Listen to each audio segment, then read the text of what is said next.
time should you be waking up if you have a 9 a.m. exam? Because you don't want to roll out of bed and stumble into that exam because you won't be awake. But you don't want to wake up too early because then you won't have had enough sleep. So what is the right time? When I did my GCSEs and my A-levels, I always woke up rather early. So for my GCSEs, I woke up at 5 a.m. That might sound excessive, but hear me out. And for my A-levels, I woke up about 6. The reason for this was that at 5 a.m. I could squeeze in my last minute practice. I was going over my flashcards, I was going over a whole course review video. I revised in the morning, but it was never oh, I don't know this topic, so I need to learn it now. It was always an overview of everything. Just for that peace of mind, I had it fresh in my short-term memory, which I found most helpful to do before the actual exam. But the reason that I was able to do this is because I could go to bed at 9 p.m, put my head on the pillow and fall asleep. So therefore, I had enough sleep. If you're the kind of person that can't sleep the night before an exam, I do not recommend forcing yourself to wake up ridiculously early, because when you are tired in an exam, you are way more likely to make silly mistakes. So if that's the case, what time should you wake up? You need to figure out that trade-off.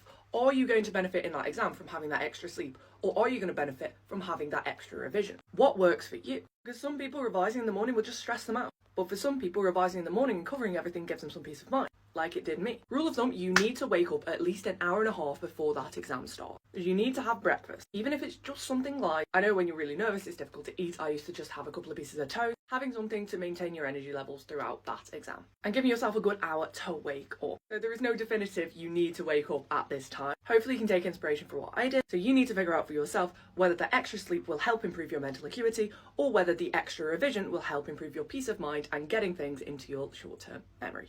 And by the way, I'm posting my top tips and tricks every single day until the end of your exam, so be sure to follow me so you don't miss out.